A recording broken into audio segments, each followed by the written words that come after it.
Pemijahan adalah usaha pembenihan dilakukan untuk melestarikan atau mendapatkan benih yang memiliki harga jual.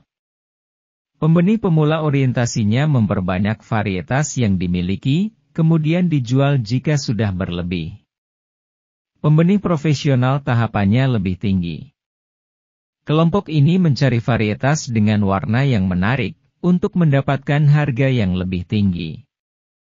Secara umum target pemijahan ikan hias adalah kualitas, bukan kuantitas yang berlaku di pembenih ikan konsumsi.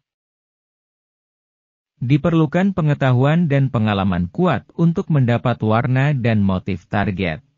Merah kecoklatan strip vertikal dari jenis Symphysodon discus. Jenis ini dengan dasar lebih terang berwarna kuning. Coklat strip horizontal dari jenis Symphysodon aequifasciata axelrodi, dengan dasar kuning lebih pekat. Hijau dengan batik gradasi merah ke biru dari jenis Symphysodon aequiciata. Ini spesies pokok lahirnya diskus batik. Warna biru dari spesies Symphysodon aequiciata haroldi. Keempat warna tersebut menyerupai warna RGB dalam teknik pewarnaan.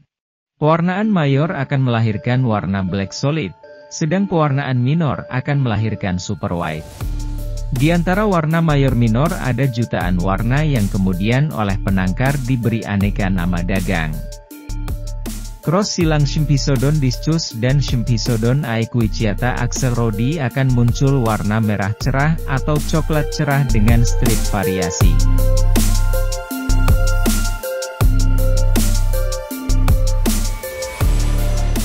Crossing Symphysodon aequiciata dan Symphysodon aequiciata haroldi akan melahirkan warna gelap dengan semburat batik yang lemah.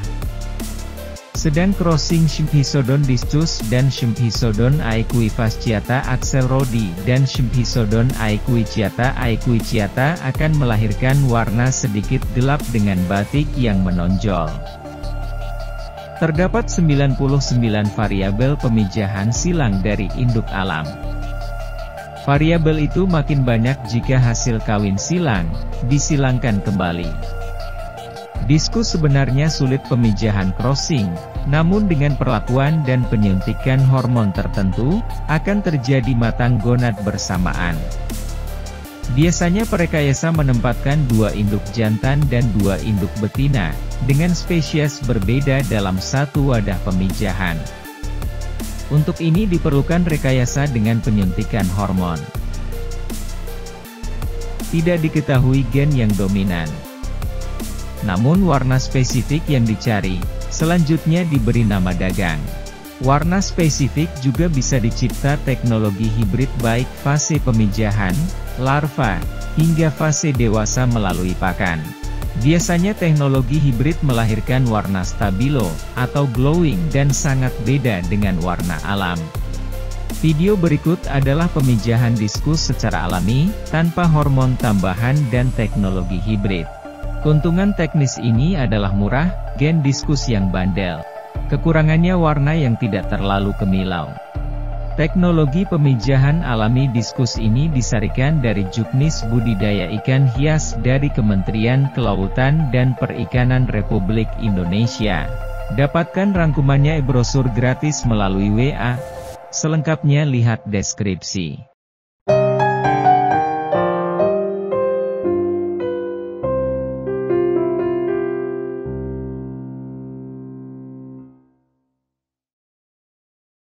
Pemilihan induk. Induk diskus yang berkualitas sebaiknya diambil dari calon induk yang dipelihara sebaik-baiknya hingga menjadi induk siap pijah. Diskus mulai matang gonad dan siap kawin pada umur 1 tahun, betina, dan 1,5 tahun, jantan. Diskus lebih menyukai pemijahan alami dalam satu spesies dengan mencari pasangan sendiri. Hasilnya pun lebih tahan banting dibanding pemijahan buatan. Jenis kelamin induk diskus dapat dibedakan melalui pengamatan visual. Diskus jantan memiliki tubuh ramping, berwarna terang, terutama di bagian sirip dan jika tutup insang diraba terasa agak kasar. Cara yang paling mudah dan praktis untuk mengetahui perbedaan jantan dan betina adalah dengan mengintip sekumpulan diskus dewasa. Ikan yang siap kawin akan mencari dan memilih pasangannya dan terlihat memisahkan diri dari kelompoknya dengan selalu berenang bersamaan. Pasangan tersebut dapat segera ditangkap dan ditempatkan pada akuarium pemijahan. Untuk terjadinya pemijahan, diskus memerlukan parameter air dengan pH dan kesadahan air yang rendah, kandungan oksigen tinggi. Kondisi air yang disukai diskus dalam pemijahan adalah yang mengandung asam humus atau tanin. Sabut kelapa banyak mengandung tanin, cukup membantu dalam pemijahan alami. Air yang digunakan untuk pemijahan, jernih dan steril, dengan pH 5,5-6. Suhu 28-32 derajat Celcius serta diberi aerasi yang lemah dengan target oksigen terlarut 5 mg per liter. Tempat pemijahan dilengkapi tanaman air, seperti Echinodorus atau Spaterdog. Bahan lain yang biasa digunakan sebagai tempat menempel telur adalah botol, pot bunga, atau potongan paralon yang ditempatkan di bagian tengah akuarium. Tempat ideal digunakan untuk memijahkan diskus berupa akuarium dengan ukuran 60 x 50 x 50 cm untuk satu pasang induk. Wadah pemijahan diletakkan di tempat yang terlindung dari matahari, air hujan dan jauh dari keramaian. Bagian luar akuarium dilapisi plastik atau terpal atau kardus bekas. Sinar yang tiba-tiba bersumber dari lampu dan sumber cahaya lain membuat diskus stres saat memijah.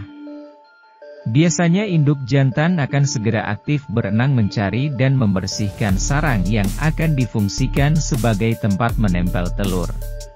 Setelah induk jantan yakin bahwa tempat pemijahan telah aman, tenang dan bersih, maka induk jantan akan menggiring induk betina agar mendekat dengan mengeluarkan cairan perangsang. Telur yang telah dikeluarkan akan segera dibuahi jantan. Kedua induk terus menjaga dengan mendekatkan mulutnya seolah meniup. Sebaiknya tidak mengganggu diskus yang sedang memijah. Jika terganggu, telur-telur yang baru dikeluarkan akan dimakan induk atau diskus tidak mau merawat. Merawat telur dan larva. Telur diskus akan menetas setelah 48-50 jam. Larva yang baru menetas akan diasuh oleh induknya. Larva ini belum pandai berenang, sehingga hanya menempel di sarang. Pakan disediakan alam, bersumber dari cangkang lunak telur itu sendiri. Setelah berumur 3 hari, larva akan mendekati induk. Diskus suka merawat dan mengasuh anak-anaknya secara telaten. Bahkan diskus menyusui anak-anak yang baru menetas dengan cara membiarkan lendir yang ada pada tubuhnya dihisap seperti menyusui. Lendir itu seperti halnya ASI mengandung mineral penting bagi tumbuh kembang diskus pada fase awal. Selanjutnya pada larva yang telah berumur 5-8 hari, diberi pakan kutu air atau Nauplii artemia yang halus. Larva dan induk dipelihara secara bersama dalam satu wadah sampai larva berumur 30 hari. Pembesaran. Benih diskus yang telah berumur 30 hari dipindahkan ke dalam akuarium pembesaran. Pemberian pakan menggunakan pakan alami setiap 2 hari sekali. Setelah umur pembesaran 3 bulan, diskus sudah menyerupai induk dengan gen dominan. Fase ini mulai dijual, namun warna belum menonjol. Warna akan keluar bagus, tampak nyata, setelah berumur 7-9 bulan, dan disinilah nilai sesungguhnya diskus jika dikaitkan dengan warna yang eksotis. Bantu kami mengembangkan channel dengan subscribe, komentar, like dan share. Salam kami.